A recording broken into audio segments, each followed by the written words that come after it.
Es uno de los hallazgos arqueológicos más valiosos de todos los tiempos. La única tumba intacta de un faraón de Egipto, cuyos tesoros son comparables a los de Tutankamón.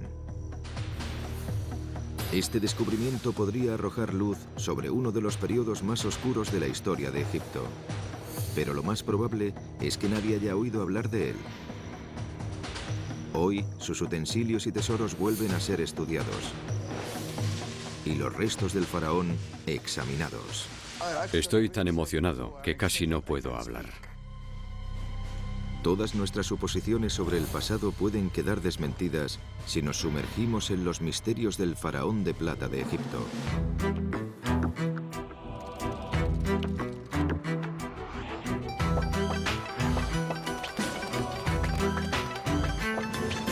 Secretos de la antigüedad, el misterio del faraón de plata. Febrero de 1940. Adolf Hitler ha lanzado su ataque relámpago sobre Europa. Los primeros coletazos salvajes de una guerra que pronto asfixiará al mundo.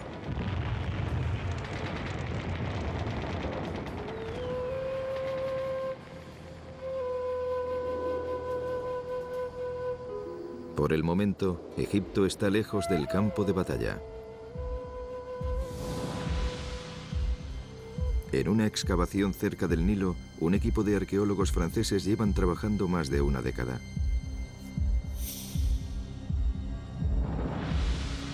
Ahora deben apresurarse para completar el trabajo antes de que la guerra llame a la puerta.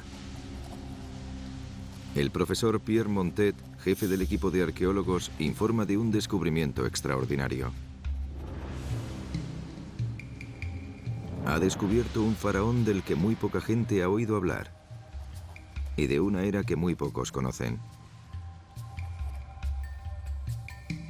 Lo que ha encontrado aquí hará que se reescriba la historia del antiguo Egipto. Pierre Montet ha estado buscando pistas que le ayuden a esclarecer uno de los periodos más oscuros de la historia de Egipto. En torno al año 1000 a.C., se abre un pasaje oscuro dentro de una historia que se extiende durante 3 milenios. La Gran Pirámide de Egipto fue erigida por el faraón Keops, durante lo que se conoce como Cuarta Dinastía. Los faraones más famosos, como Tutankamón o Ramsés el Grande, gobernaron más de 1000 años después, en la 18ª y 19ª dinastía. La última reina, Cleopatra, gobernó otros 1000 años más tarde.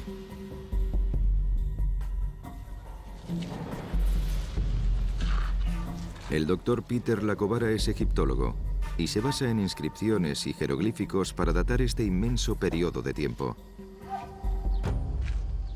Si lo pensamos detenidamente, en la historia de Egipto, Cleopatra está más cerca de nosotros que de la gente que construyó las pirámides. Se cree que Egipto fue gobernado por al menos 170 faraones. Pero de muchos de ellos apenas hay pruebas. Las tumbas de 70 faraones jamás han sido encontradas. Podrían estar en cualquier lugar de las antiguas zonas de enterramientos que se extienden junto al Nilo. En el Valle de los Reyes, en la antigua Tebas, junto al actual Luxor. En la antigua capital, Memphis, cerca de donde el Cairo se encuentra hoy en día. O quizá más al norte, en el Delta, donde el Nilo se ramifica antes de llegar al mar. Para los egiptólogos, rellenar los huecos de esta línea temporal resulta aún más difícil, ya que hubo periodos en los que Egipto se sumió en el caos. Durante 500 años, los gobernantes debieron luchar por hacerse por el control, en lo que se conoce como periodo intermedio, la era oscura de Egipto. Durante el periodo intermedio se produce una crisis económica, estalla una guerra civil. El país se divide entre norte y sur y aparece la amenaza de una invasión extranjera. Los disturbios civiles no son buenos para los arqueólogos. No tenemos grandes monumentos, ni inscripciones históricas, ni estatuas privadas. La gente está muy ocupada intentando sobrevivir. La falta de pruebas arqueológicas hace de esta una era cuya historia aún está por completar. Y aún así coincide en el tiempo con uno de los relatos más conocidos del mundo. Los expertos sitúan la batalla entre David y Goliat, descrita en el Antiguo Testamento, alrededor de esta época, en el 1020 a.C. La Biblia narra cómo un faraón de esta era invadió Tierra Santa en torno al 950 a.C.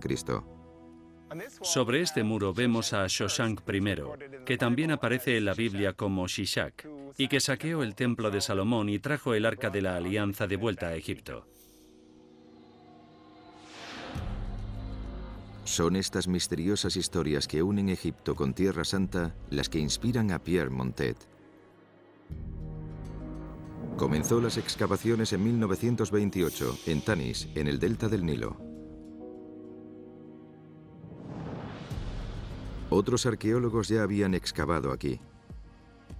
Pero Montet creía que aún podía haber importantes hallazgos esperando ser descubiertos. En muy poco tiempo, la búsqueda de Montet empezó a dar resultado.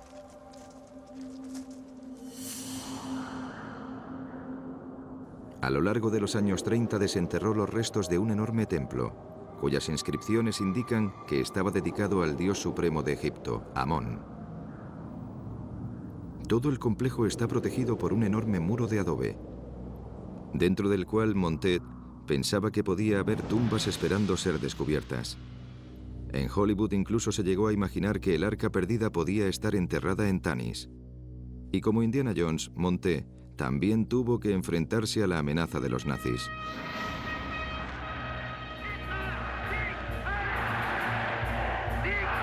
El mundo estaba al borde de la guerra. Adolf Hitler amenazaba con movilizar sus tropas de asalto en cualquier momento.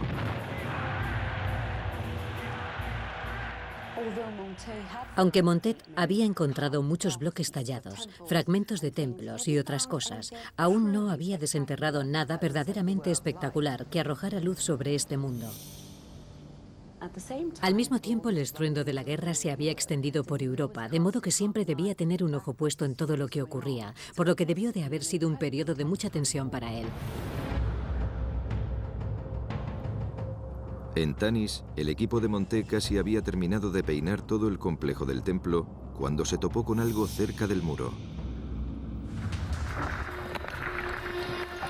Rápidamente Montet descendió hacia la tumba. Entre las sombras descubrió toda una serie de cámaras funerarias.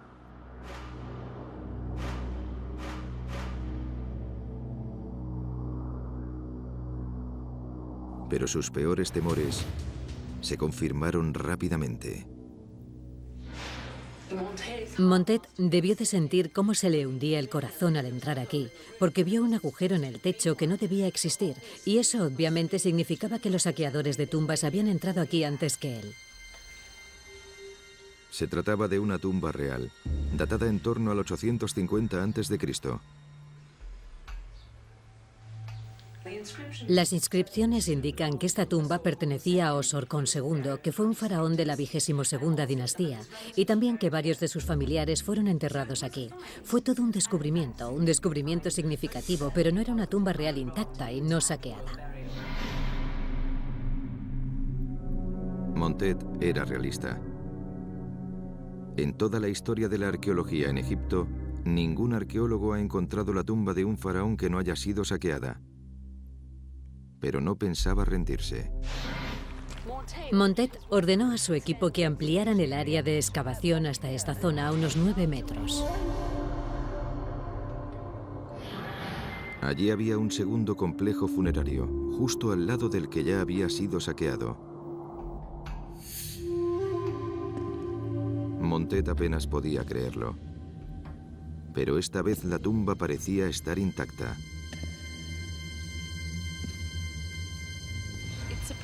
Es sorprendente que los saqueadores de tumbas que consiguieron saquear esta de aquí pasaran por alto la otra, que estaba a muy pocos metros. Quizá no se percataran de la gran cantidad de tumbas que había en los alrededores, pero eso sería muy extraño, porque los saqueadores de tumbas eran muy buenos a la hora de leer el paisaje y podían descubrir tumbas que a los arqueólogos les costaría mucho trabajo encontrar. Montet aún no sabía quién estaba enterrado allí.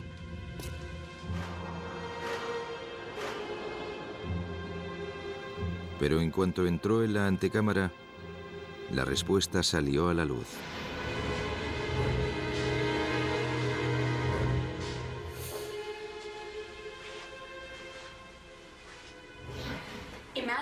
Imaginemos la emoción de Montet cuando llegó aquí, iluminó la inscripción y vio un nombre real, Paseba Ka-Ennuit, que significa la estrella que se alza sobre la ciudad, amado del dios Amón.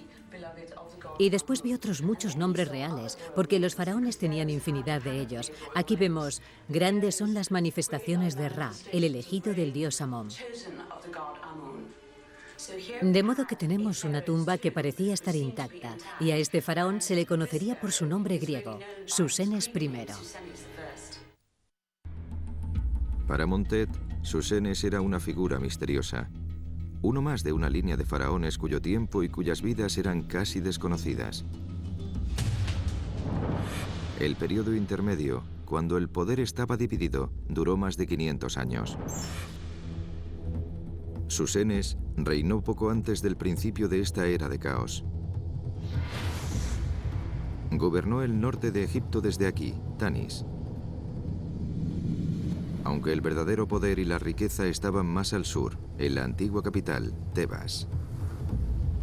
Los gobernantes tebanos estaban bien documentados, gracias a los monumentos y tesoros que erigieron. Pero ¿quiénes eran estos reyes del norte? ¿Débiles señores de la guerra? ¿O importantes faraones dignos de ocupar un lugar en la historia? Si la tumba de Susenes estaba realmente intacta, Montet podía tapar uno de los grandes espacios vacíos de la historia de Egipto. La puerta que daba acceso a la cámara funeraria estaba fuertemente sellada con un enorme bloque de granito sólido. Se necesitaron 6 días de duro trabajo para romperlo en pedazos. Después, por fin Montet pudo acceder al interior de la tumba.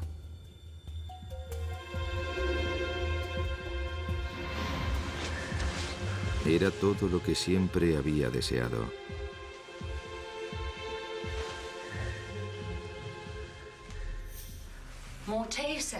Montet dijo que la tumba estaba repleta de maravillas dignas de las 1001 noches. Y tenía razón, porque en el suelo de la tumba, justo aquí, había cientos de estatuillas, había gemas, metales preciosos. Montet sabía que era la primera persona que tocaba estos tesoros desde que fueron colocados aquí hace 3000 años. Esta fotografía, tomada momentos después de que Montet entrara, muestra exactamente lo que vio. Aún no había rastro de ninguna momia o ataúd.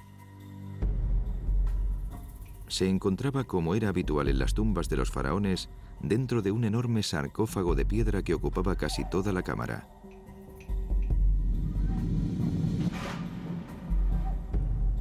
Estaba tallado y repleto de jeroglíficos. La enorme cubierta se conserva actualmente en el Museo Egipcio. Dentro de esta había otro sarcófago, también ricamente tallado.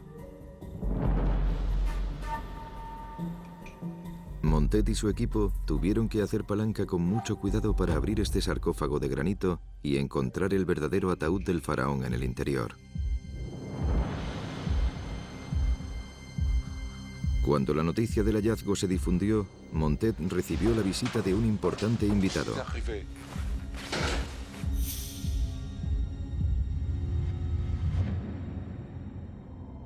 El mismísimo rey de Egipto. El rey Farouk avalaba la expedición de Montet y se presentó en las excavaciones como un auténtico explorador.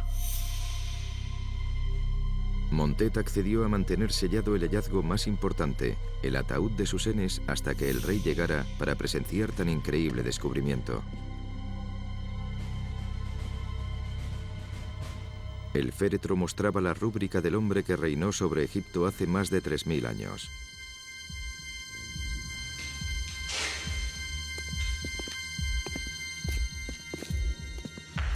Pero el rey Farouk quería ver tesoros, no tallas.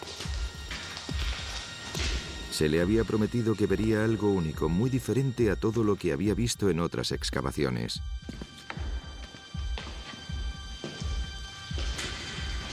No quedaría decepcionado.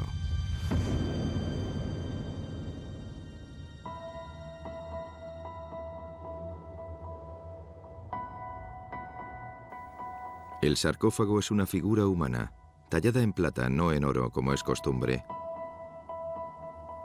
Diferente a todo lo que se ha encontrado antes o después. Aquí yace un líder poco conocido de la turbulenta edad oscura de Egipto. Pero esta tumba y sus riquezas parecen equipararlo con los faraones más poderosos. Lo que se esconde en el interior del sarcófago de plata confirmaba el enigma. La máscara mortuoria de Susenes era de oro macizo. No se trataba de un señor de la guerra o de un líder local, sino de alguien con mucha riqueza y poder. No solo había oro y plata en la tumba de Susenes, sino también grandes cantidades de lapislázuli. Mucho más que en la tumba de Tutankamón. Se trata de un material que debía ser importado desde Afganistán a casi 5000 kilómetros. Era algo extremadamente caro y valioso. Todos los tesoros estaban marcados con el cartucho característico del faraón. La estrella, que representa a Susenes alzándose sobre la ciudad de Tanis. El valor no reside únicamente en la cantidad de metales preciosos, también en la calidad de las tallas. Están diseñadas de manera hermosa, claramente pensadas para alguien que pudiera apreciar su valor estético.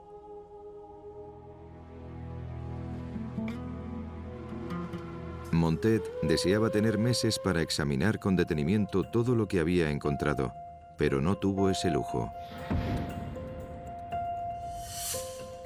Había hecho el descubrimiento más importante de su vida, pero el momento no podía ser peor.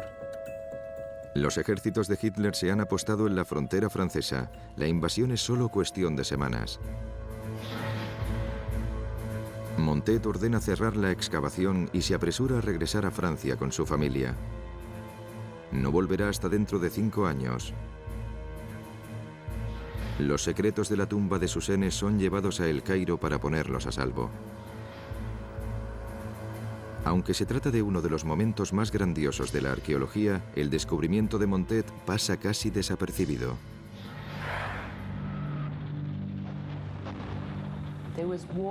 La guerra se había extendido por toda Europa. ¿Quién iba a prestar atención a un descubrimiento arqueológico hecho en Egipto? Debido a esto, incluso a día de hoy no sabemos demasiado sobre el impresionante descubrimiento de Montet.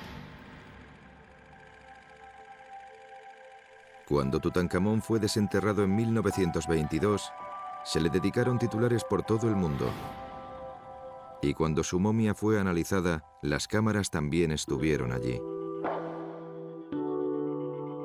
Fue todo un acontecimiento, dirigido por un profesor de anatomía de la Universidad de El Cairo, el profesor Douglas Derry. En 1940, el profesor Derry recibía a otro invitado.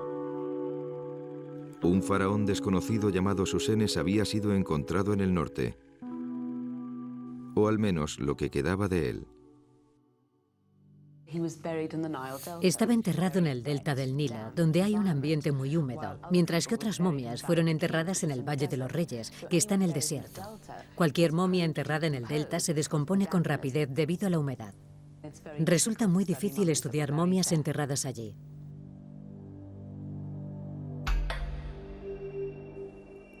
Derry llevó a cabo lo que hoy nos parecería un examen superficial.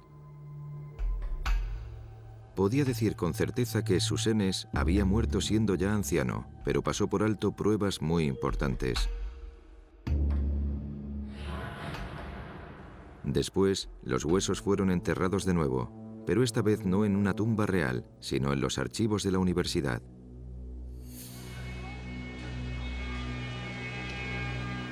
Durante 70 años, los huesos de Susenes han permanecido ocultos y sin ser estudiados. Pero hoy el profesor Gabala, el sucesor de Derry como profesor de anatomía, se dispone a retomar el análisis. Estoy tan emocionado que casi no puedo hablar.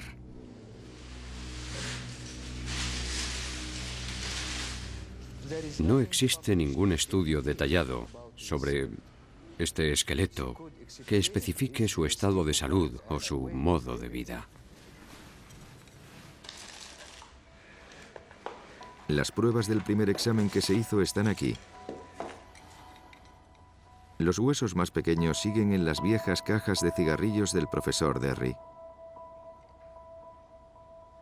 Aunque el tejido blando ha desaparecido, los huesos de Susenes revelan mucha información sobre el faraón. Medía 1,66 y era de complexión fuerte. Tal y como señaló Derry, Susenes murió siendo anciano. Puede que rondara los 80 años, en una época en la que la esperanza de vida era de 35. El desgaste y las marcas de los dientes confirman la opinión de Derry. Pero el análisis del profesor revela nuevos e impresionantes datos. Concretamente en la séptima vértebra cervical, el columna vertebral del rey.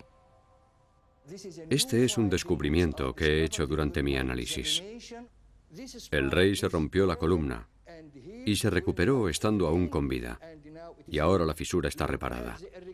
Si miramos estas irregularidades y la curvatura de la espina dorsal, es algo que no menciona el profesor Derry. Es un descubrimiento que he hecho yo. Es una fractura conocida como fractura del cavador. Y puede hacernos pensar que el faraón no llevaba una vida sedentaria.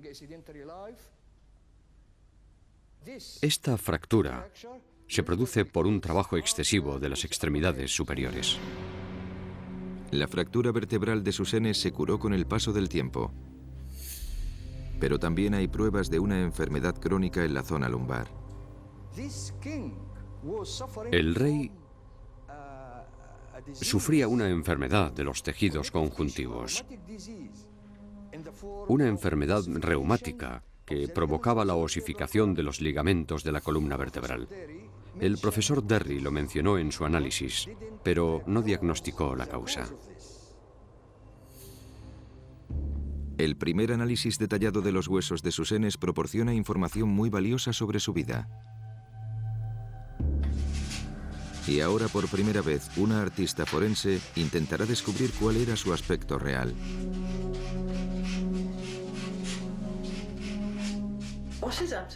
Una cosa que resulta fascinante si prestamos atención al cráneo es que el ojo derecho está un poco más arriba que el izquierdo.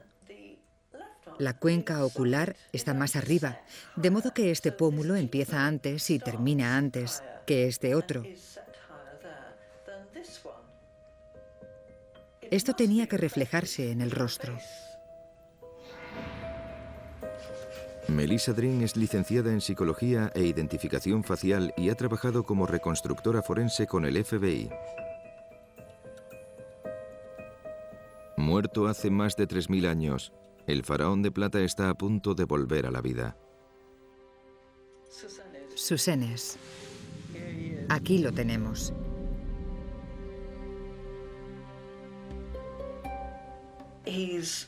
Tenía una complexión física muy fuerte, con la cabeza grande y el cuerpo compacto.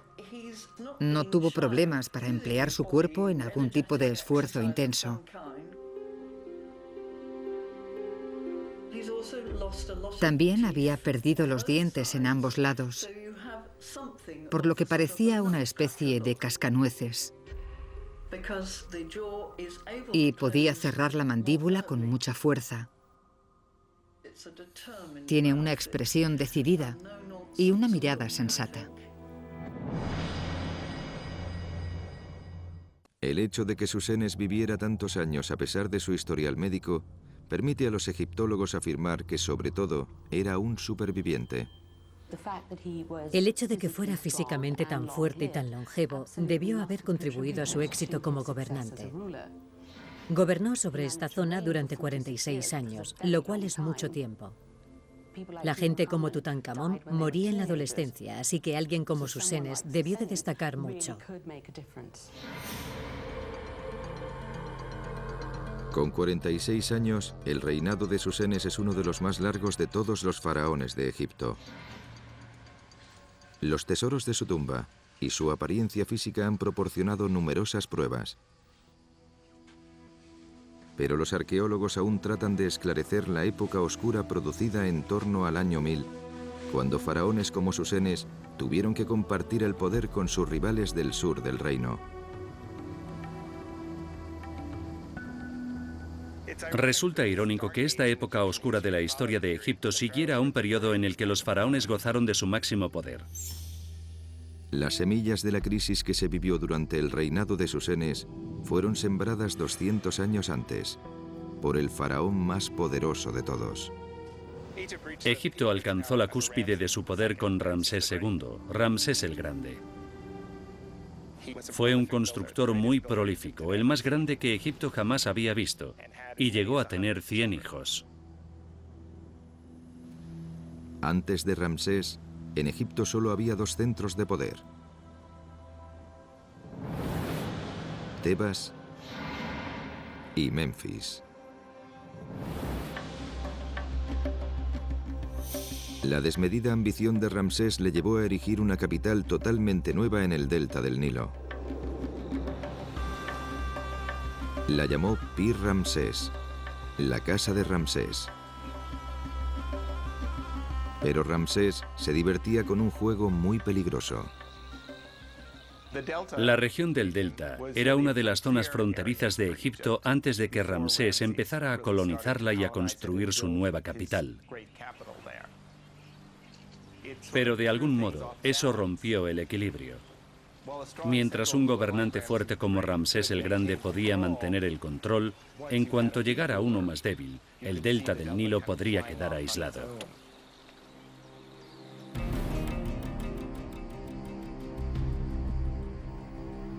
Los problemas comenzaron aquí, en Tebas. La única figura con suficiente poder como para desafiar al faraón era el sumo sacerdote de Egipto, quien estaba al cargo del gigantesco templo de Karnak. En cierto modo, el término sumo sacerdote puede llevar a confusión, ya que era más que una simple figura religiosa. Era el encargado del gran negocio que era en realidad este templo. Era un importante líder político que incluso podía estar al mando de una fuerza militar. El poder de los altos sacerdotes se basaba en la creencia de que eran capaces de influir en todo lo que ocurría, incluso en el más allá. El rey le cedía una parte del templo y después los sacerdotes del templo mantenían vivo su culto y sus monumentos. Así mantenían viva su memoria, que era algo esencial para los egipcios.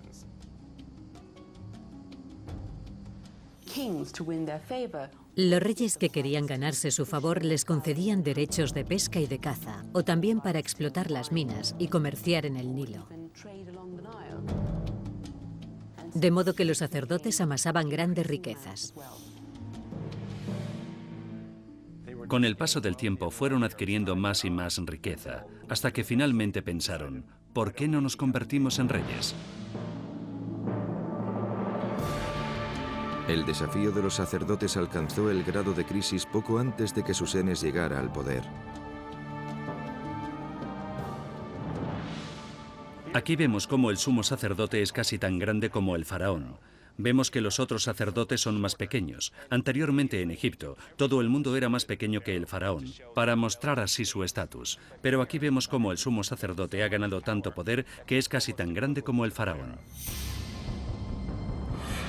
5 siglos de caos, un periodo intermedio en el que Egipto estuvo partido en dos.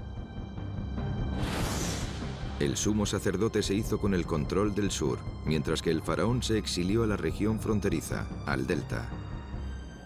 La frontera se estableció en el Nilo, cerca de Memphis.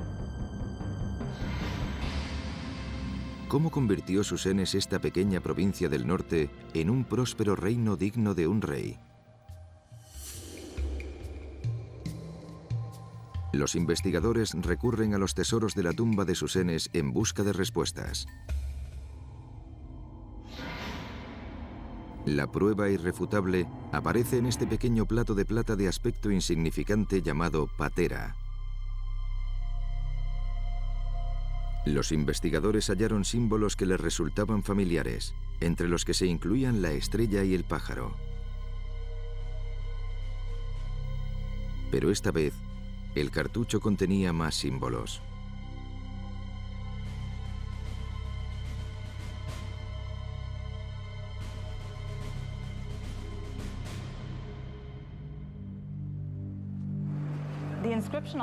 La inscripción de la patera dice: larga vida al Dios perfecto, Señor de las dos tierras, sumo sacerdote de Amón, Rey de dioses, elegido de Amón, y por último, Susenes.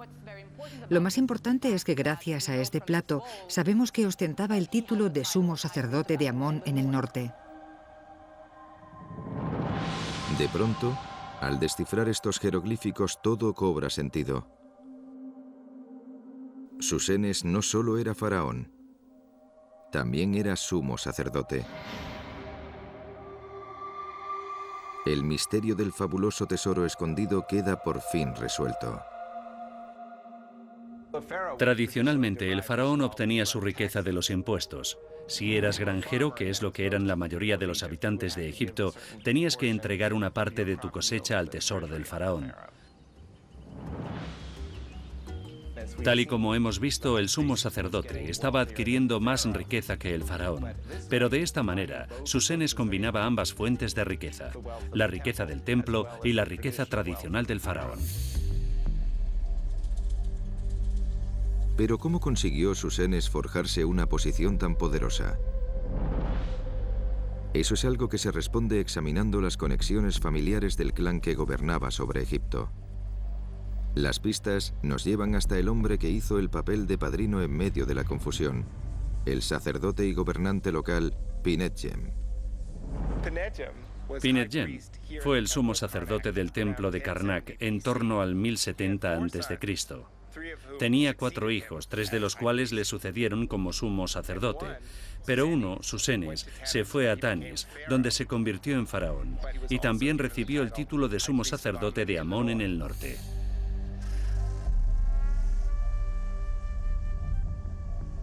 Decidido a aprovechar sus poderosas conexiones familiares. Las pruebas indican que Susenes envió a su hija a Tebas para que se casara con su hermano, una vez que éste se hubo convertido en sumo sacerdote de Karnak. De este modo pudo fortalecer las relaciones entre el norte y el sur. Descubrimos que no se trató de una época de caos y de conflictos, sino de algo muy diferente. Aprovechando sus conexiones familiares y recurriendo a matrimonios y pactos políticos, Susenes ganó riqueza y poder. Pero una vez que lo tuvo, la pregunta es, ¿cómo lo ejerció? Estudios recientes han demostrado que Susenes fue el promotor de uno de los logros más extraordinarios de la antigüedad. Trasladar una metrópolis piedra a piedra.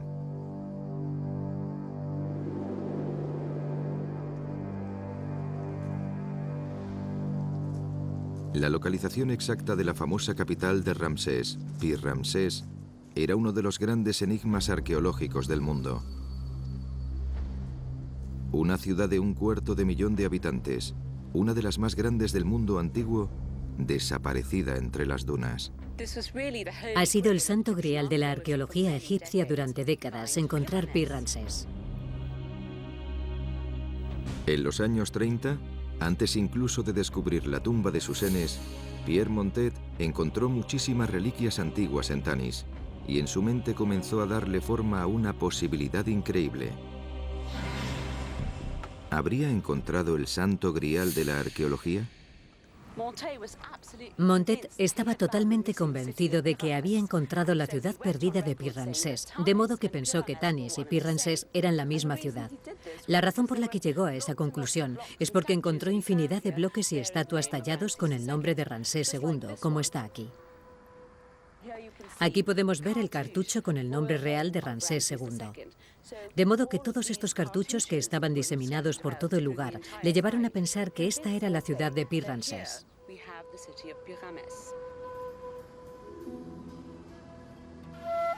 Para Montet y para los arqueólogos de todo el mundo, este descubrimiento fue más importante incluso que el hallazgo de una tumba real. Pero Montet había cometido un error clave. Su teoría parecía coherente porque Tanis estaba a la orilla del río. Y las crónicas antiguas decían que Pi-Ramsés también estaba a orillas del Nilo. Pero en la región del delta de Egipto, el Nilo no tiene un único caudal. Tiene muchas ramificaciones. Y van cambiando con el paso del tiempo. Mientras una zona se mantiene elevada, otras quedan inundadas.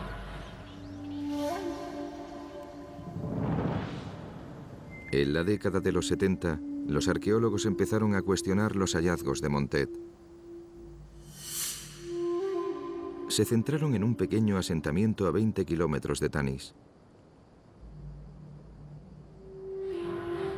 Las nuevas pruebas señalaban hacia una ramificación olvidada que Montet había descartado.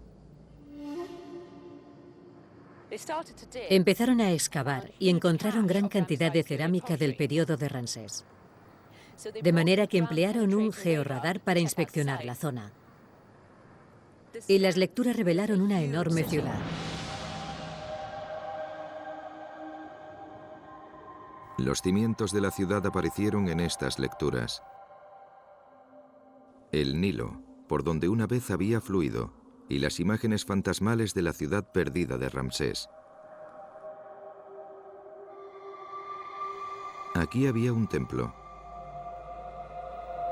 así como instalaciones militares. Incluso encontraron los establos de Ramsés II.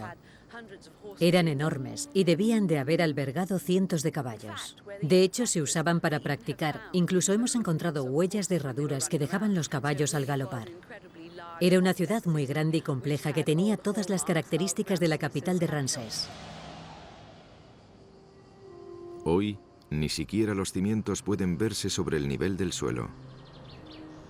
Y los gigantescos edificios han desaparecido por completo. ¿Pero por qué? ¿Y dónde? Hoy día los arqueólogos saben que este afluente del Nilo se llenó de sedimentos y cambió de dirección. Pi-Ramsés quedó seca y aislada. La vida se volvió imposible.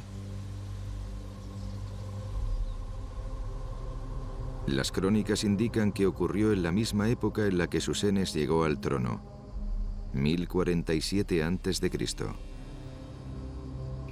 De modo que decidió desmantelar todos los grandes monumentos y trasladarlos a Tanis.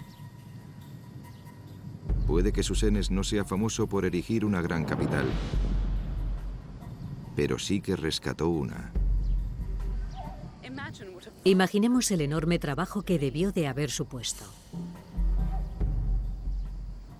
Debió de haber sido como mover los grandes monumentos de Washington, la Casa Blanca, el Lincoln Memorial, y arrastrarlos a mitad de camino hacia Baltimore.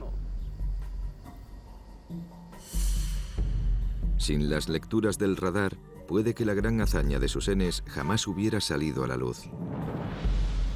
Montet había encontrado las grandes reliquias de la famosa ciudad de Ramsés, pero estaban en un lugar completamente diferente. Comparando los restos encontrados con las lecturas, los arqueólogos han comprobado que el templo de Pi-Ramsés fue construido siguiendo el mismo diseño que el que Montet encontró en Tanis. Aquí fue donde Susenes ostentó su doble cargo, como sumo sacerdote y como rey del norte. Se apoderó de la ciudad de Ramsés el Grande para demostrar que él también tenía poder y que sabía cómo ejercerlo. Existen pruebas de que Susenes tenía fuerza de trabajo, organización y una burocracia lo suficientemente buena como para trasladar una ciudad de un lugar a otro. También tenía el valor y el descaro necesarios para hacer que esta nueva ciudad cobrara vida. El poder y la riqueza de Susenes, unidos a su largo reinado, le permitieron tener el lujo de planificar la decisión más importante que un faraón debía tomar: cómo afrontar la vida eterna. La elección de los objetos que llevarse a la tumba era sumamente importante. Lo que los egiptólogos se preguntaron es por qué eligió plata para su sarcófago en lugar de oro. Los antiguos egipcios creían que el oro era la carne de los dioses. Su capacidad para no oxidarse ni desgastarse le otorgaba el aspecto de ser eterno, como los propios dioses. La plata se consideraba como los huesos de los dioses, dado su aspecto blanquecino. En el antiguo Egipto había reservas naturales de oro, pero la plata era escasa. En las primeras dinastías se consideraba como algo muy valioso. Pero en la época de Susenes, Egipto ya había desarrollado lazos comerciales. Los mercaderes extranjeros ofrecían aquello que una vez escaseó en Egipto: la plata. En el año 1000 a.C., su valor había bajado hasta alcanzar la mitad que el del oro. Resulta evidente que Susenes podía permitirse lo mejor. Algunos de sus tesoros son comparables a los de Tutankamón. John Privet, arqueólogo y orfebre, intenta responder a la cuestión de ¿por qué plata? Habría sido más barato, mucho más que el oro, pero el trabajo y la habilidad que requirió debieron ser considerables. La plata es un material mucho más duro, menos maleable que el oro. Hay que calentar la plata con mucha frecuencia para reblandecer la estructura cristalina y poder seguir trabajando con ella. Es un proceso repetitivo que requiere tiempo, trabajo y combustible. Requiere mucha más habilidad que el trabajo con oro. Puede que Susenes quisiera demostrar tanto su poder como su riqueza. El sarcófago fue fabricado con más de 90 kilogramos de plata pura. La sección principal está compuesta por unas láminas que en algunos puntos son tan finas y delicadas que fueron dañadas durante la extracción de la tumba. La parte de la cabeza es mucho más gruesa. Las marcas existentes en la nariz y en la boca indican que fue fundida en un molde y después tallada para darle forma. Los egipcios eran famosos por dominar el arte de la fundición de metales preciosos. A partir de las primeras fundiciones, los artesanos de Susenes tuvieron que pulir y tallar los rasgos del faraón, un proceso que requería cientos de horas de duro trabajo.